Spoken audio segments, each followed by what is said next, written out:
We can use reason, empathy, and experience to discover these moral truths, even if the process is difficult and we sometimes make mistakes.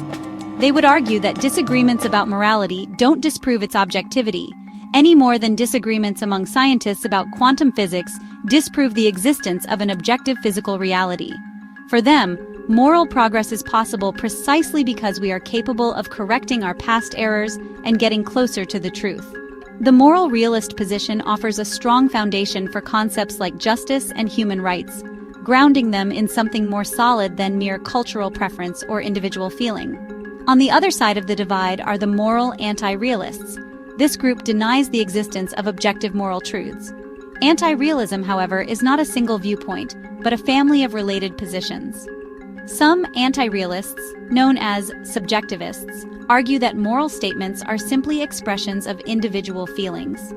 Others, known as cultural relativists, claim that moral truths are determined by the standards of a given culture.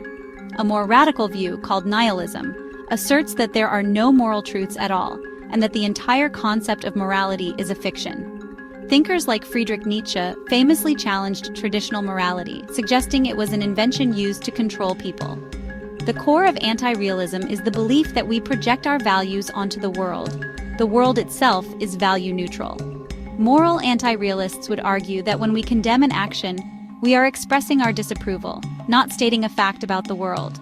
They might point to the lack of a scientific method for verifying moral claims as proof that no such objective facts exist. This perspective can be liberating for some, as it frees individuals and cultures to create their own values. However, it also presents a profound challenge. If there are no objective moral truths, on what basis can we condemn the actions of those who hold values we find abhorrent? The stark opposition between moral realism and anti-realism has led some philosophers to seek a middle ground. This approach attempts to secure a form of objectivity for ethics without committing to the idea of rigid, absolute moral laws that apply in every conceivable situation without exception. This perspective acknowledges the complexities of human life and recognizes that moral decision-making often requires careful judgment rather than the simple application of a rule. It suggests that while core moral principles might be objective, how they apply in specific, messy, real-world situations can be highly context-dependent. This avoids the inflexibility of absolutism while also rejecting the anything-goes implications of pure relativism. One way to think about this middle path is through the concept of human flourishing. Philosophers in this tradition, drawing from Aristotle, argue that there are objective facts about what helps human beings live good, fulfilling lives. Just as there are objective conditions for a plant to flourish, sunlight, water, nutrients, there are objective conditions for humans to flourish. These might include things like health, security, social connection, and the freedom to pursue knowledge and creative activities.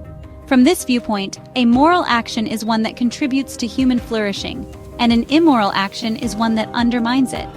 This provides an objective basis for morality rooted in our shared human nature.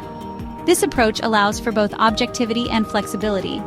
For example, the principle that honesty is a virtue can be seen as an objective truth because trust and communication are essential for human community and flourishing. However, this doesn't mean it is always wrong to lie. In the classic case of hiding innocent people from a murderer and being asked about their whereabouts, most would agree that lying is the morally correct action. The middle ground view can accommodate this by saying that the objective principle of preserving innocent life takes precedence over the principle of honesty in this specific context. The goal is to apply objective values with practical wisdom.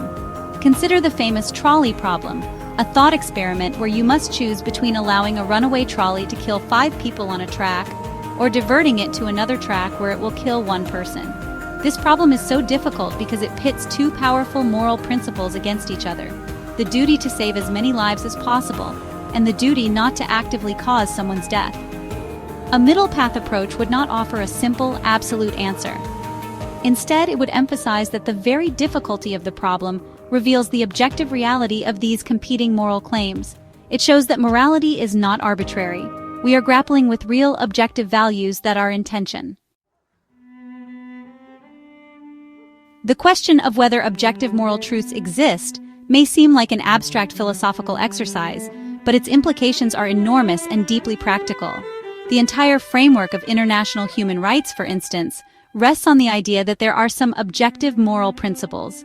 The Universal Declaration of Human Rights asserts that all people are born with inherent dignity and are entitled to certain rights regardless of their nationality, ethnicity, or culture.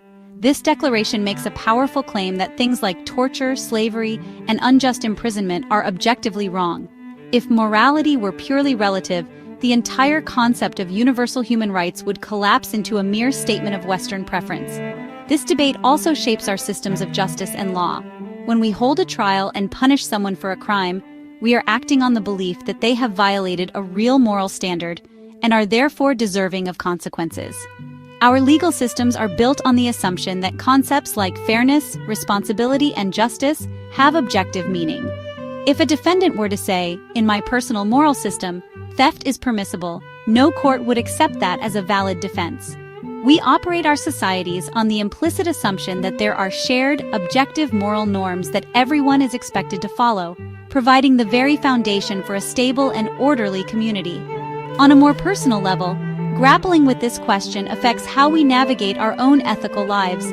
It influences how we raise our children, what we teach them about right and wrong, and how we justify our own choices.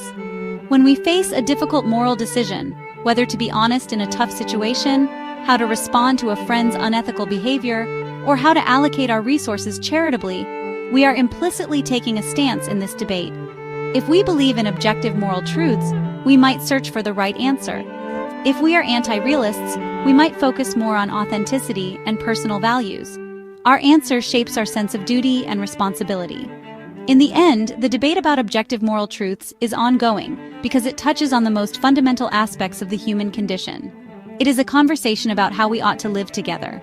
While philosophers may continue to argue about the ultimate source and nature of morality, the very existence of the debate encourages us to think more deeply about our values.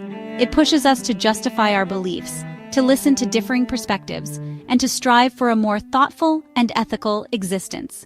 Whether morality is discovered or created, the quest to understand it is a central part of what it means to be human.